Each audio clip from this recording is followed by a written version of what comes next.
Kinundina ng ilang bansa ang pagbangga, pagkaladkad at pagbutas ng China Coast Guard sa ilang bangka ng Pilipinas na bahagi ng resupply mission sa Ayungin Shoal. 7 sundalo ang sugatan ayon sa sources ng GMA Integrated News. Isa sa kanila, naputulan ng daliri. Balitang hatid ni Joseph Moro. Sa litratong ito na eksklusibong nakuha ng GMA Integrated News, makikita ang sundalong isa sa mga nasugatan na magpang-abot ang Philippine Navy at China Coast Guard. Pasintabi sa mga nanonood, kita sa larawan ang kanyang kamay na naputulan na ng hinlalaki. Nangyari ito habang isinasagawa ang rotation and resupply mission ng Philippine Navy sa bahagi ng Ayungin Shoal sa loob ng Exclusive Economic Zone ng Pilipinas. Ito rin ang unang banggaan ng China Coast Guard at Philippine Navy matapos ipatupad ng China noong Sabado ang sarili nilang administrative law enforcement procedure na aarestuhin ang mga dayuhang barko na nasa katubigan ng teritoryo raw nila. Sa pahayag ng National Security Council, naunsyame ang RORE mission sa Ayungin Shoal dahil sa mga agresibong aksyon ng Chinese Maritime Forces. Nagsagawa raw ng dangerous maneuvers ang China kabilang ang pambabangga at pangtuto. Kinundina ng NSC ang aksyon ng China. Walang binanggit ang NSC na may nasugatang sundalo.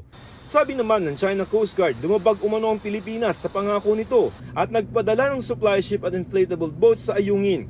Kaya bukod sa pagbibigay babala at pagharang, sumampa raw ang China Coast Guard sa bangka ng Philippine Navy at nag-inspeksyon sa loob.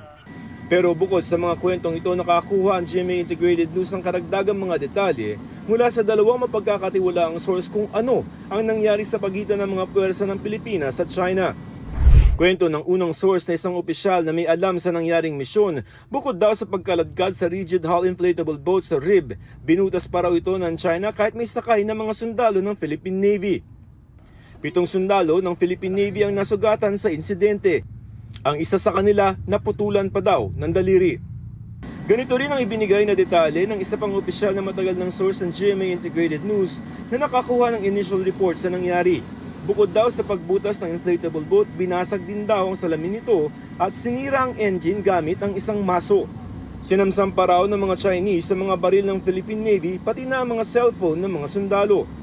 Ayon sa mapagkakatiwalaang source ng GMA Integrated News, 4 na RIB o Rapid Hull Inflatable Boat ang hinostage ng China pero ibinalik din sa Pilipinas matapos ang mahabang pakikipagnegosasyon.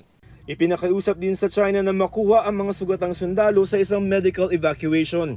Ipinagbigay alam na namin sa Department of National Defense, National Security Council at sa Armed Forces ang mga impormasyong hawak ng GMA Integrated News para humingi ng reaksyon pero wala pa silang tugon hanggang ngayon. Sa mga larawang eksklusibong nakuha ng GMA Integrated News na ibalik na ng PCG sa Buliluyan Port sa Palawan ang mga sundalong Navy. Kita rin sa larawan ang mga inflatable boat na sinira umano ng China na nakabalot sa asul na trapal. Dinala na sa ospital ang mga nasugatang sundalo. Sa pahayag ng NSC, ang Armed Forces at Philippine Coast Guard ang nagsagawa ng resupply mission. Pero ang sinabi ni Philippine Coast Guard spokesperson for the WPS, Commodore J. Tariela, the resupply mission is a mission of the Armed Forces of the Philippines. The Philippine Coast Guard, we were there just to support the Armed Forces of the Philippines. Sa isang pahayag, kinumpirma ng AFP na isang Philippine Navy personnel ang nagtamo ng severe injury pagkatapos ng analyze sadyang high-speed ramming sa gitna ng RORE mission sa Ayungin Shoal.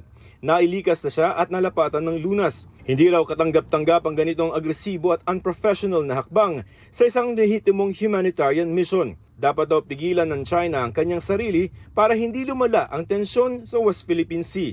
It's an unlawful armed attack that of course has caused injury and of course damages, and it's a violation of international law.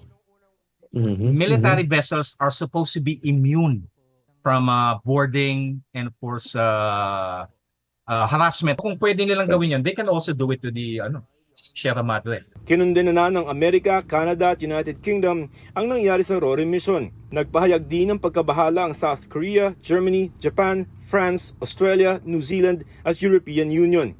Joseph Morong nagbabalita para sa GMA Integrated News.